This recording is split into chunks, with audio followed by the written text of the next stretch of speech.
Baik, selamat pagi semuanya anak-anak Ibu. Selamat pagi, Bu. Iya, sepertinya Ibu lihat dari sini masih kurang semangat. Sekali lagi Ibu sapa selamat pagi semuanya. Selamat pagi, Bu. Terima kasih buat semangatnya. Bagaimana kabarnya hari ini? Sehat? Alhamdulillah sehat, Bu. Iya, baik. Kesehatan itu yang paling utama ya. Kalau kita tidak sehat, nanti pembelajaran hari ini tidak bisa masuk dengan baik. Oke, baik buat anak-anak Ibu yang sudah memberikan antusias dan semangat pada pagi hari ini. Ketua kelas kita, Muli, ada yang Ibu sampaikan kepada kamu. Silakan dulu dipimpin dalam doa dan disiapkan kegiatan hari ini, Nak. Baiklah, Bu. Bersiap. Ucap salam. Selamat pagi, Bu. Pagi, Bu. Baik, selamat pagi, dipimpin dalam doa, Muli. Sebelum kita belajar, teman-teman, mari kita berdoa dulu. Berdoa dimulai. Berdoa selesai. Baik, terima kasih kepada ketua kelas kita. Sekretaris Dewi, ada yang tidak hadir hari ini atau semua sudah hadir? Ibu Janati sakit, Bu. Ya, Bu. Nanti ada Sudah masuk ya, sudah masuk Janati. Iya, kita bersyukur anak kita Janati sudah sehat ya. Baik, iya. Jadi semuanya sudah hadir. Ibu juga berharap anak-anak Mi semuanya semangat untuk belajar dan kehadiran itu sangat penting untuk mengikuti kegiatan pembelajaran. Nah, coba dilihat dulu semuanya, pakaiannya sudahkah rapi? Sudahkah semua menggunakan dasi? Coba dilihat di sekelilingnya apakah ada. Iya, bagus. Apakah ada sampah, Nak? Coba diambil sampah, dibuang ke tempat sampah ya. Kalau ada sampah kita buang ke tempat sampah. Oke, baik. Nah, kerapian dan kenyamanan kebersihan itu sangat mendukung kegiatan pembelajaran kita pada pagi hari ini. Oke ya.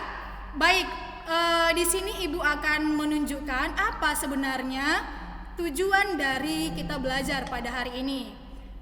Semua bisa melihat, Nak, apa yang Ibu tunjukkan? Bisa ya? Oke, baik. Nah, di sini ada tertulis yaitu tentang menelaah teks puisi. Menelaah teks puisi. Jadi, anak-anak Ibu, adapun nanti tujuan dari pembelajaran kita, semua anak-anak Ibu mampu dan dapat mengidentifikasi unsur-unsur pembangun teks puisi yang diperdengarkan ataupun dibaca. Yang kedua, anak-anak Ibu semua mampu menyimpulkan unsur-unsur pembangun dan makna teks puisi yang diperdengarkan ataupun dibaca. Yang ketiga, mampu menelaah unsur-unsur pembangun teks puisi. Dan yang keempat, dapat menyajikan gagasan, perasaan, dan pendapat dalam bentuk teks puisi secara tulis maupun lisan. Jadi anak-anak Ibu, hari ini kita belajar tujuannya nanti kamu semua mampu dan dapat menelaah unsur-unsur pembangun puisi. Itu sebagai kata kuncinya. Ingat, unsur-unsur pembangun puisi. Bisa ya dipahami ya? Oke, baik. Terima kasih. Nah, sebelum kita akan masuk materi kita, pada pagi hari ini Ibu akan menunjukkan satu video. Kita akan bernyanyi. Kita akan membangkitkan kembali semangat kita pada pagi hari ini agar semua lebih semangat untuk belajar. Oke, semuanya mari bangkit berdiri. Kita semua berdiri, kita mau menyanyikan lagu kebangsaan, lagu nasionalisme kita. Tidak ada yang duduk ya, karena ini lagu nasionalisme, kita semua berdiri.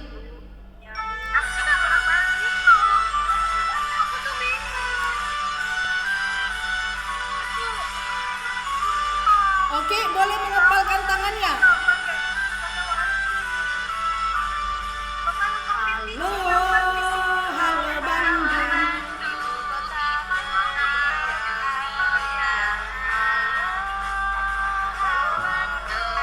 Kota kenang-kenangan.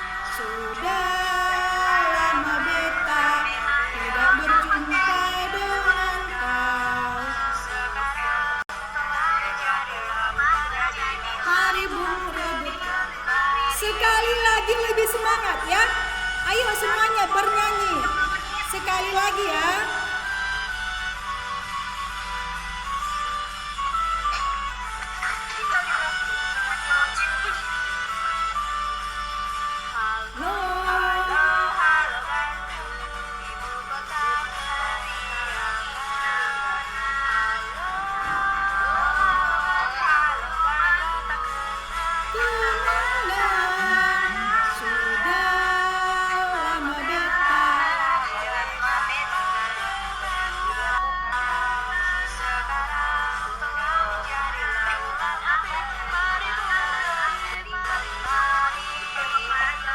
Oke, terima kasih semuanya. Anak-anak ibu boleh duduk kembali.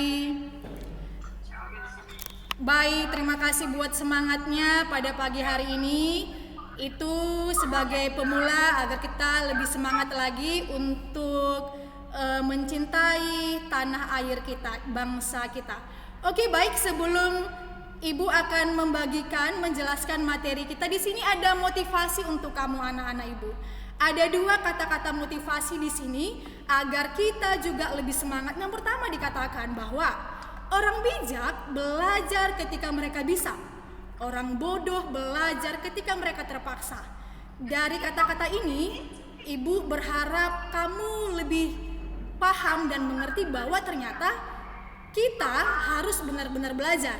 Bahwa kita diharapkan menjadi orang yang bijak, bukan orang yang bodoh belajar karena terpaksa. Dan yang kedua, kata motivasinya mengatakan pendidikan adalah senjata paling ampuh untuk mengubah dunia. Itulah tujuan kita datang ke sekolah, untuk belajar agar kamu semua anak-anak ibu nanti mampu mengubah dunia dengan mencapai cita-cita dan masa depan kamu, membanggakan orang tua, khususnya juga kamu berhasil.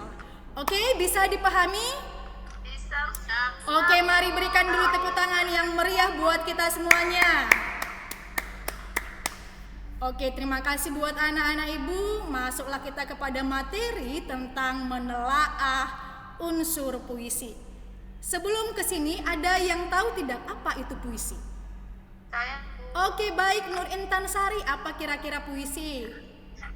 puisi itu adalah jenis sastra dengan bahasa yang terikat oleh irama, rima, serta susunan bait dan larik, Bu. Oke, terima kasih buat anak ibu Nur Intan Sari. Benar ya yang disampaikannya. Nah, coba kita lihat di sini bahwa puisi itu adalah hasil ungkapan perasaan penyair yang dituangkan melalui kata-kata atau bahasa yang indah mewakili perasaan kita. Adakah di antara kamu yang pernah membuat sebuah puisi?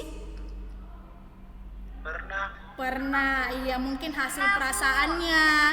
Mungkin anak-anak ibu di sini sudah ada rasa suka dengan lawan jenis, lalu diungkapkannya lah ke dalam sebuah puisi. Oke, itu pengertian puisi. Tetapi di sini kita bukan belajar menuliskan puisi. Kita di sini belajar bagaimana memahami unsur-unsur puisi dan menelaah puisi. Lalu di sini ada 2 unsur. Coba kita lihat. Ada 2 unsur puisi. Yang pertama unsur batin. Yang pertama itu unsur batin. Unsur batin itu meliputi ada tema, ada rasa, ada nada, amanat dari sebuah puisi. Tema itu apa, Mi? Apa, Bu? Itu adalah media puisi, tata bahasa, hubungan tanda dengan makna. Puisi harus bermakna, baik makna tiap baris kata, bait maupun makna dari keseluruhan puisi. Rasa maupun feeling. Ini adalah sikap penyair terhadap pokok permasalahan yang terdapat dalam sebuah puisi. Ada juga sikap nada. Nada ini adalah sikap penyair terhadap pembacanya, sehingga berkaitan erat dengan rasa dan tema. Amanat yang terakhir bagian struktur batin, yaitu pesan yang ingin disampaikan penyair kepada pembaca. Yang kedua adalah struktur fisik. Tadi yang pertama batin, yang kedua struktur fisik. Ini ada diksi. Diksi dinamakan juga dengan pilihan kata. Pemilihan kata-kata yang dilakukan oleh penyair dalam puisinya. Yang kedua imaji, dinamakan juga dengan citraan.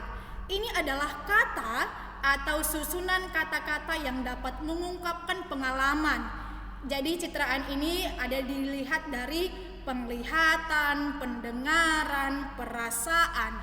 Ada dinamakan juga dengan tipografi atau perwajahan. Ini bentuk puisi seperti halaman yang tidak dipenuhi kata-kata. Jadi tipografi ini adalah bentuk dari puisi tersebut, bagaimana susunannya, apakah bagian tepi kanan kiri pengaturan barisnya hingga baris puisinya tidak terlalu dimulai dengan huruf kapital dan diakhiri dengan tanda titik. Jadi tipografi adalah susunan dan bentuknya. Lalu ada rima persamaan bunyi pada puisi. Rima ini terlihat di awal, di tengah ataupun di akhir sebuah puisi. Jadi persamaan bunyi terkadang ada persamaan bunyi pada puisi AA ataupun AB. Dan yang terakhir itu adalah majaz atau gaya bahasa. Ini menghidupkan penggunaan bahasa yang dapat menghidupkan atau meningkatkan efek dan menimbulkan konotasi tertentu. Bisa ya? Jadi dari yang sudah Ibu jelaskan, tadi ada pengertian puisi dan ada 2 unsur puisi, yang pertama struktur fisik dan yang kedua struktur batin. Oke, bisa ini ada lebih memantapkan kita kembali. Ada Miss akan tunjukkan kepada kamu semua anak-anak Ibu video tentang materi puisi. Coba didengarkan kembali, disimak dan semua tertib untuk memahaminya ya nak. Ya Bu. Ya Bu. Unsur-unsur pembangun puisi terbagi dari unsur fisik dan unsur batin. Unsur fisik meliputi diksi, imaji, tipografi, rima, dan gaya bahasa. Diksi adalah pilihan kata. Keindahan sebuah puisi dilihat dari pemilihan kata yang diciptakan oleh penyair. Imaji disebut juga citraan, yaitu kesan yang berkaitan dengan panca indera. Citraan puisi dapat berupa pendengaran, perasaan, pengacapan, penciuman, penglihatan, atau perabaan. Tipografi adalah seni percetakan. Maksudnya, tipografi berkaitan dengan perwajahan bentuk susunan kata, larik, bait, dan teks secara keseluruhan, termasuk penggunaan huruf dan tanda baca. Rima adalah persamaan bunyi yang berulang-ulang. Tujuannya untuk menumbuhkan efek keindahan atau estetis. Gaya bahasa adalah penggunaan gaya khusus untuk memperoleh efek-efek tertentu. Penggunaan gaya bahasa menyebabkan kalimat-kalimat pada puisi menjadi lebih hidup dan berjiwa.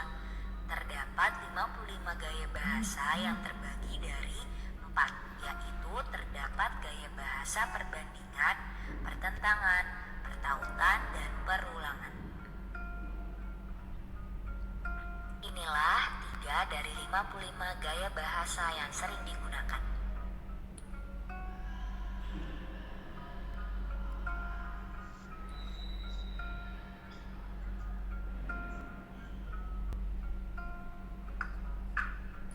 Unsur batin meliputi tema, rasa, nada, dan amanat.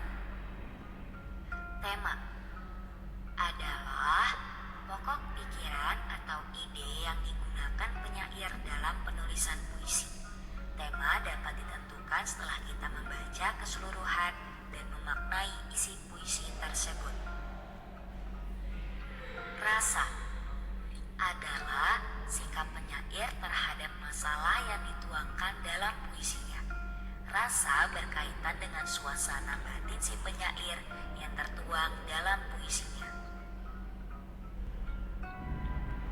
Nada, sikap penyair terhadap pembacanya, seperti mencemooh, menasehati, menyindir, memprotes, mengkritik, merayu, atau menggurui. amanat adalah pesan moral yang disampaikan secara tersirat oleh penyair dalam puisinya.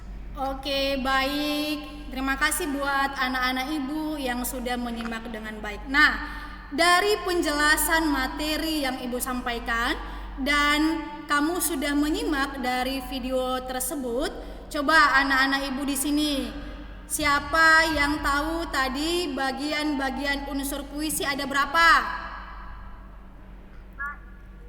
Ada berapa, Nak? Iya, ada 2. Yang pertama adalah unsur batin. Oke, terima kasih. Unsur batin yang pertama dan yang kedua adalah unsur fisik. Nah, di sini sekarang Ibu akan membagi kelompok. Kamu semua nanti akan menelaah unsur-unsur puisi dari yang akan Ibu perlihatkan dari LKPD yang ada di sini. Semua bisa melihat? Nah di sini ada pembagian nama kelompok. Coba lihat siapa yang masuk kelompok pertama, siapa yang masuk kelompok kedua dan kelompok ketiga. Bisa terlihat ya? Nah ini adalah lembar LKPD. LKPD itu adalah lembar kerja peserta didik. Di sini nanti kamu akan menuliskan hasil kerja kelompok. Oke, semua ayo duduk kepada kelompok masing-masing dengan tertib. Siap, Bu. Oke, baik. Sudah ya? Sudah duduk ya? Nah, iya, terima kasih buat anak-anak ibu yang sudah antusias. Ada nanti yang akan ibu nilai dari pekerjaan kelompok ini. Nah, sikapnya, kamu bekerja sama dengan baik kah? Kamu disiplin ketika pengerjaan kelompok dimulai berlangsung? Bagaimana tanggung jawab kamu ketika berlangsungnya pekerjaan kelompok dan ketelitian kamu? Nanti ini ada ibu nilai. Lalu inilah puisi yang mau kita telaah. Hujan Bulan Juni, karya Sapardi Djoko Damono. Coba setiap kelompok membaca masing-masing dan memahami. Lihat puisinya. Oke, sudah terlihat ya. Nah, dari puisi ini anak-anak ibu semua nanti menuliskan telaah unsur-unsur puisi. Dituliskan nanti di sini apa unsur batinnya, apa temanya, apa rasa, nada, amanat, dan unsur fisik bagaimana diksi, imaji, tipografi, rima, dan gaya bahasa. Oke, Miss, Ibu kasih waktunya 30 menit untuk mengerjakan ini. Baik ya? Siap, Bu. Siap. Oke, baik. Silakan dikerjakan dengan tertib anak-anak ibu. Dan nanti belum masuk kelompok. Apa nak, Jamal? Masuk kelompok berapa, Bu? Tadi udah ditanya sama ketua kelas. Oh iya, Janati kita masukkan ke dalam kelompok 2 ya.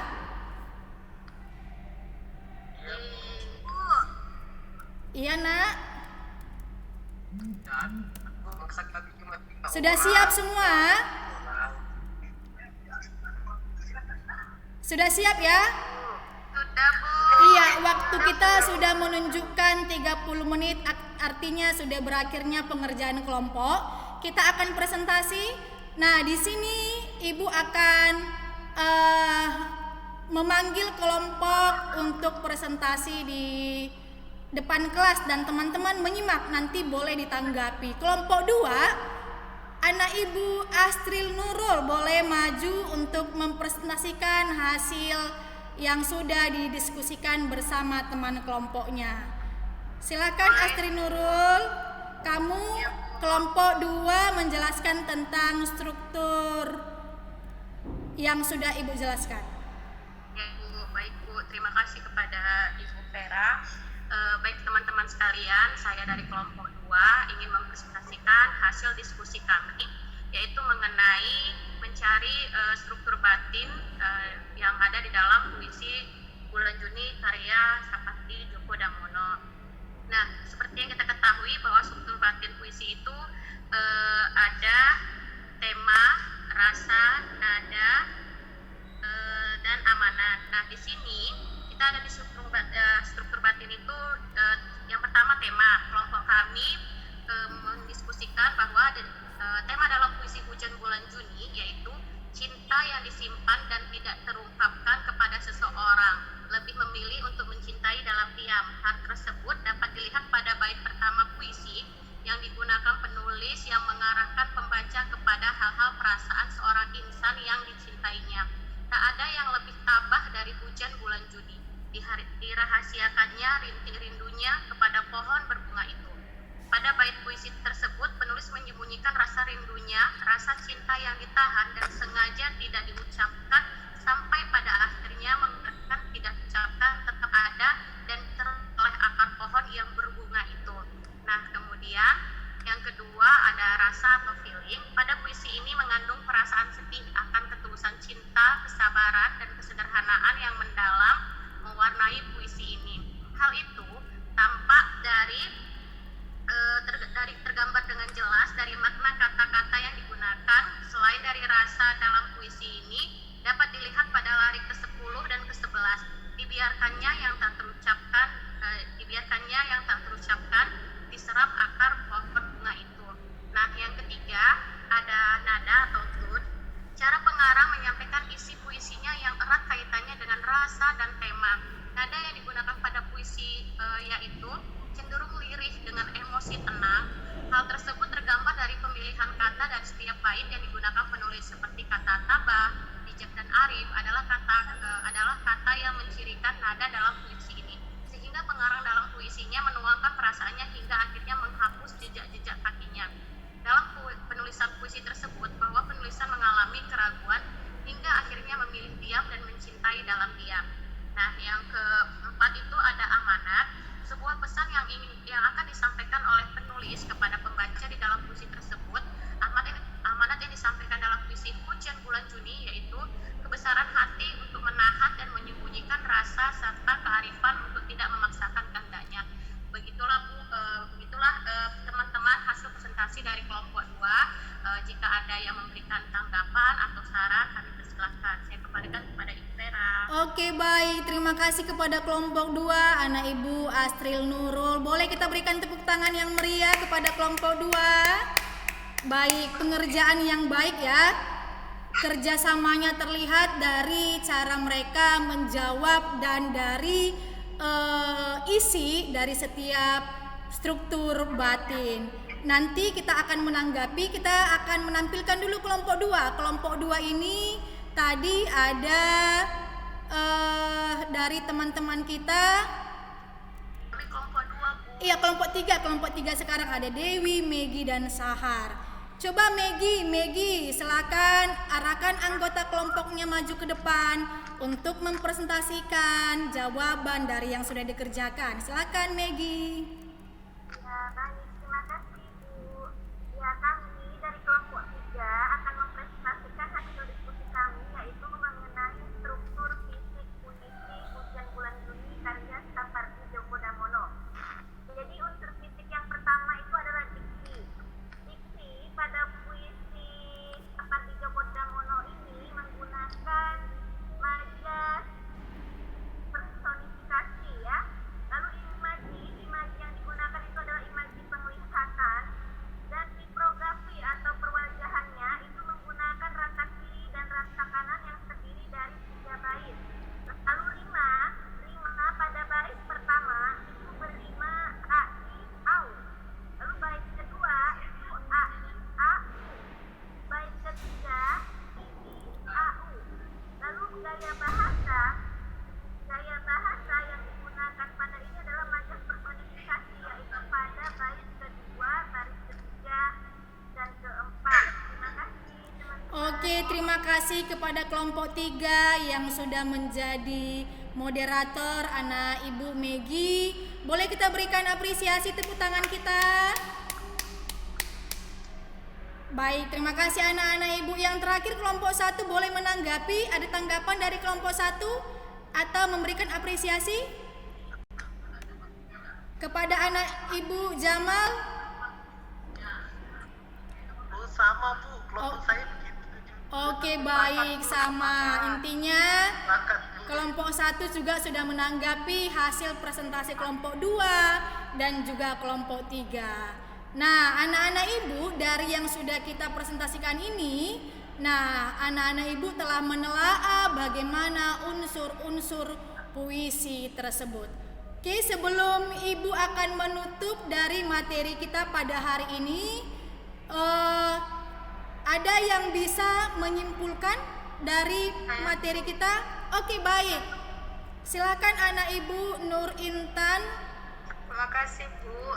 Dari kegiatan pembelajaran hari ini kita sudah mengetahui bahwa puisi itu adalah ungkapan dan perasaan penyair yang dituangkan dalam bentuk kata-kata yang bermakna. Kemudian kita juga belajar tentang unsur pembangun teks puisi yang terdiri dari dua. Yang pertama unsur batin, yaitu tema, rasa, nada, dan amanat. Sedangkan yang kedua unsur fisik yang terdiri dari diksi, imaji, tipografi, rima, dan majas. Terima kasih Bu. Iya, baik, benar sekali. Terima kasih buat anak-anak ibu semua atas partisipasinya dan yang sudah dapat menyimpulkan. Akhirnya di akhir pembelajaran ini ibu juga menyimpulkan dari materi ini dan semua anak-anak ibu mampu menelaah unsur-unsur puisi. Nah, dari sini, dari materi ini, ibu akan memberikan apresiasi dan reward kepada kelompok yang terbaik, kelompok yang mampu bekerja sama terhadap yang sudah dilakukan hasil diskusi kita. Untuk minggu depan, pertemuan kita selanjutnya, kita akan belajar untuk menulis puisi lanjutan dari materi kita ini. Bisa semua mendengarkan anak-anak ibu? Oke, baik. Baik ya, jangan lupa di rumah belajar bagaimana cara menuliskan puisi sebelum materi kita pelajari di pertemuan selanjutnya. Oke, baik. Ibu akan tutup materi kita ini. Selamat pagi semuanya. Iya, terima kasih. Terima kasih Bu.